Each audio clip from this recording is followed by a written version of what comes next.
Hello guys, നമുക്കിന്ന് school ഷോപ്പിങ്ങിന് പോയാലോ? അപ്പോൾ എല്ലാവർക്കും നമസ്കാരം. എല്ലാവരും സുഖമായിട്ടിരിക്കുകയാണെന്ന് വിശ്വസിക്കുന്നു. ഞാൻ ഇവിടെ സുഖമായിട്ടിരിക്കുകയാണ്. ആരും ചോദിച്ചില്ല, എന്നാലും ഞാൻ പറഞ്ഞതാണ്. അപ്പം നമ്മൾ ഇന്ന് ബാക്ക് ടു സ്കൂൾ ഷോപ്പിങ്ങിനാണ് പോകുന്നത്. അതായത് സ്കൂൾ ഉറപ്പിന് സാധനം മേടിക്കാൻ പോവാണ്. അപ്പം നമ്മൾ ആദ്യത്തെ ഷോപ്പിൽ കയറിയിട്ട് കുറേ ബാഗ്സൊക്കെ നോക്കി. പക്ഷെ നമുക്ക് വലുതായിട്ട് ഇഷ്ടപ്പെട്ടില്ല. കാരണം എന്താണെന്ന് അറിയത്തില്ല. എന്തായാലും ഒരു സാധനം കണ്ടുമ്പോൾ നമുക്കൊരു ഇഷ്ടം തോന്നില്ല. ആ ഒരു ഇഷ്ടം തോന്നിയില്ല.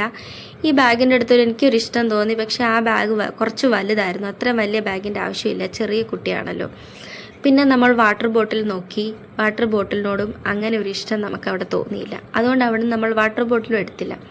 ഈ സാധനം എനിക്കിഷ്ടപ്പെട്ടു. പക്ഷേ എനിക്കിതിനകത്തൊരു സംശയം തോന്നിയത് എന്തിനാണെന്ന് വെച്ചാൽ, ഈ UKG പഠിക്കുന്ന കുട്ടിയുടെ ലഞ്ച് ബോക്സിൽ എന്തിനാണ് ഈ മുറിയാത്ത കത്രിക? ഇതെനിക്കിഷ്ടപ്പെട്ടു. ഇത് നമുക്ക് ഇങ്ങനെയും കൊണ്ടുപോവാം, ഇങ്ങനെയും കൊണ്ടുപോവാം. പിന്നെ നമ്മൾ ലഞ്ച് ബാഗ് നോക്കി. പണ്ടൊക്കെ നമ്മൾ ലഞ്ച് കൊണ്ടുപോകാൻ വേണ്ടിയായിരുന്നു നമ്മളുടെ സാധാരണ ബാഗ് കൊണ്ടുപോകുന്നത്. പക്ഷേ ഇപ്പോൾ ലഞ്ച് കൊണ്ടുപോകാൻ വേണ്ടി പ്രത്യേകം ബാഗ് വേണം. പിന്നെ നമ്മൾ ആ കടയിൽ നിന്ന് ഇറങ്ങി. ആ കടയിൽ നമ്മൾ വലുതായിട്ടൊന്നും മേടിച്ചില്ല. അത് കഴിഞ്ഞ് അവിടെ നിന്ന് ഇറങ്ങിയിട്ട് നമ്മൾ അടുത്ത കടയിൽ കയറിയിട്ട് നമുക്കൊരു ബാഗ് ലവറ്റ് ഫസ്റ്റ് സൈറ്റ് ആയിരുന്നു. ആ ബാഗ് കണ്ടപ്പോൾ തന്നെ നമുക്ക് ഇഷ്ടപ്പെട്ടു. നമ്മൾ അതിനെ എടുത്തു. പിന്നെ നമ്മൾ അവിടെ വാട്ടർ ബോട്ടിൽ നോക്കി. ഇത് നോക്കി പക്ഷേ എടുത്തില്ല.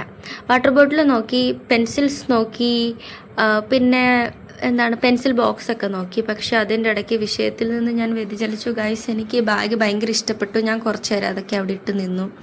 കുറച്ച് വീഡിയോസൊക്കെ എടുത്തു. എന്നിട്ട് ഞാൻ അവിടെ തന്നെ അതിനെ തിരിച്ചു വെച്ചു. എല്ലാം കഴിഞ്ഞ് വന്നപ്പോഴത്തേക്ക് ഞങ്ങൾ ഭയങ്കര ടയേർഡായി. നല്ല വെയിലും ഉണ്ടായിരുന്നല്ലോ. നമ്മൾ വെള്ളം കുടിക്കാൻ കയറിയപ്പോൾ അവർ ഈ അണ്ടാവിനകത്താണ് നമുക്ക് വെള്ളം തന്നത് ഗൈസ്. പിന്നെ നമ്മൾ തിരിച്ച് വീട്ടിലെത്തി. നമ്മൾ വീട്ടിലെത്തിയിട്ട് ആദ്യം തന്നെ നമ്മൾ വിചാരിച്ചു ബുക്കെല്ലാം പൊതിഞ്ഞിട്ടിരിക്കാവുന്നു. പിന്നെ ഈ ബാഗാണ് ഞങ്ങൾ മേടിച്ചത്. നല്ല ബാഗാണ്, നല്ല രസമുണ്ടായിരുന്നു. കാരണം നേരിട്ട് കാണാൻ എനിക്ക് തോന്നുന്നു കുറച്ചും കൂടി നല്ലതാണ്. അതിനകത്ത് കുറച്ച് തിളക്കമൊക്കെ ഉണ്ട് കേട്ടോ. ഈ വൈറ്റ് വരുന്ന ഭാഗത്ത് നല്ല തിളക്കമുണ്ട്. ആ ബട്ടർഫ്ലൈ ഒക്കെ ഇങ്ങനെ എടുത്ത് നിൽക്കുകയാണ്. ബട്ടർഫ്ലൈക്കും നല്ല തിളക്കം ഉണ്ടായിരുന്നു കേട്ടോ. അപ്പം നമ്മൾ വാങ്ങിച്ചത് ഈ കുപ്പിയാണ്. പക്ഷേ ഈ കുപ്പി നമ്മൾ അടുത്ത ദിവസം കൊണ്ടുപോയി മാറാമെന്ന് ഓർത്ത്. കാരണം ഈ കുപ്പിയുടെ മുകളിൽ എന്ന് വെച്ചാൽ ഇപ്പോൾ മുകളിലോട്ടാക്കി ആ കുട്ടികളത് കുടിക്കുന്നെങ്കിൽ മുഖത്ത് മൊത്തം വെള്ളമാവുക. അത് വെള്ളം മൊത്തം പുറത്തു വരും. വെള്ളം പുറത്തു വരാതിരിക്കാനുള്ള ഐഡിയാസ് ഒന്നും അതിനകത്തില്ല. ജസ്റ്റ് ആ സിപ്പർ അതിനകത്ത് ഇട്ടിട്ടേ ഉള്ളൂ. അതുകൊണ്ട് ആ കുപ്പി നമ്മൾ മാറാമെന്ന് ഓർത്തു. പിന്നെ നമ്മൾ സ്ലൈം മേടിച്ചിട്ടുണ്ടായിരുന്നു. കാരണം ഇവിടെ ചപ്പാത്തിക്ക് മാവ് കുഴച്ചുകൊണ്ടിരിക്കുന്ന സമയത്ത് മാവ് താന്ന് പറഞ്ഞുകൊണ്ട് വന്നിരിക്കും. കളിക്കാനാണ് എന്നാണ് പറയുന്നത്. പക്ഷേ പകുതിയും കഴിക്കുകയാണെന്ന് നമുക്ക് നന്നായിട്ട് അറിയാം. അതുകൊണ്ട് തന്നെ നമ്മൾ സ്ലൈം വാങ്ങിച്ചു. 2 ദിവസത്തേക്കേ ഉള്ളൂ. പക്ഷേ കുഴപ്പമില്ല. ഈ ബാഗിൻ്റെ ആദ്യത്തെ 2 അറയും അവർ ലോക്ക് ചെയ്ത് വെച്ചേക്കാണ്. അതെന്തിനാണെന്ന് അറിയത്തില്ല. കുറച്ച് നേരം പൊട്ടിക്കാൻ നോക്കി, പറ്റിയില്ല. പിന്നെ നമ്മൾ വിചാരിച്ചു കത്രിക കൊണ്ട് മുറിക്കാമെന്ന്. ഈ പെൻസിൽ ബോക്സാണ് നമ്മൾ മേടിച്ചത്. അതിൽ അടിക്കുമ്പോൾ ലൈറ്റ് കത്തും. നമുക്ക് ക്ലാസ്സിലൊക്കെ ഇരിക്കുന്ന സമയത്ത് ബോറടിക്കുകയാണെങ്കിൽ നമുക്ക് ഈ ബോക്സിലൊക്കെ 2 അടിയൊക്കെ അടിച്ച് ലൈറ്റൊക്കെ കത്തുന്ന കണ്ടിരിക്കുക. എനിക്ക് തോന്നുന്നു ഇതൊക്കെ കൊടുത്തുവിട്ട് 2ാമത്തെ ദിവസം ടീച്ചർ വീട്ടിലോട്ട് വിളിക്കുമായിരിക്കും, പഠിക്കുന്നില്ല ലൈറ്റും കത്തിച്ചുകൊണ്ടിരിക്കുകയാണെന്ന് പറഞ്ഞിട്ട്. പിന്നെ നമ്മൾ ഒരു സെറ്റ് ക്രയോൺസ് വാങ്ങി കേട്ടോ. കാരണം സ്കൂളിൽ അവർ ക്രയോൺസ് മേടിച്ച് വെക്കും. അവിടുന്ന് തന്ന ക്രയോൺസ് അവർ സ്കൂളിൽ മേടിച്ച് വെക്കും.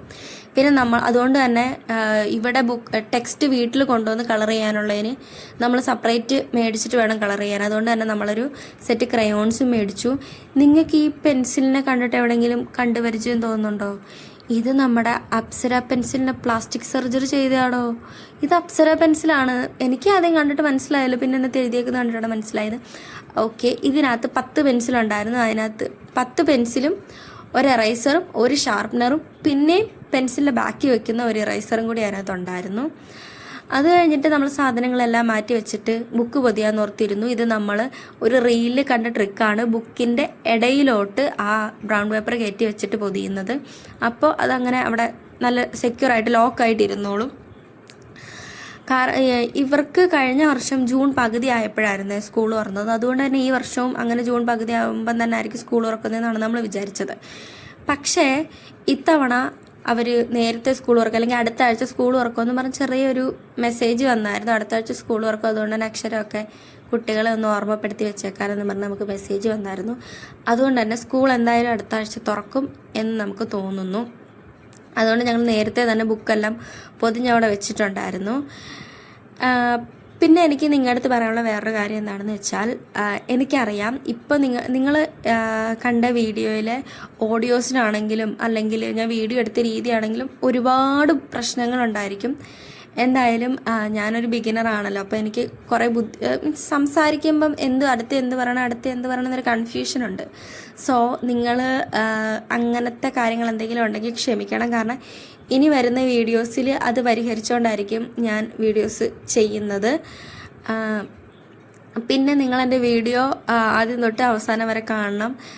നിങ്ങൾ പകുതിക്ക് വെച്ച് നിർത്തരുത്, വീഡിയോസ് ഫുള്ള് കാണണം. പിന്നെ എൻ്റെ ചാനൽ കാണുന്നവർ ഉറപ്പായിട്ടും ചാനൽ സബ്സ്ക്രൈബ് ചെയ്യണം.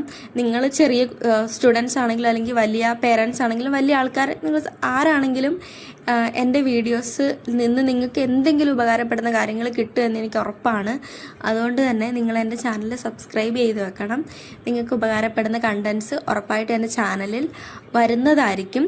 പിന്നെ ഒരിക്കൽ കൂടി ഞാൻ പറയാണ്, എനിക്കറിയാം ഇനിയിപ്പം ഞാൻ വീഡിയോ എടുത്ത രീതിയാണെങ്കിലും അല്ലെങ്കിൽ വോയിസ് ചെയ്ത രീതിയിലാണെങ്കിലും ഒരുപാട് പോരായ്മകൾ ഉണ്ടായിട്ടുണ്ടായിരിക്കും.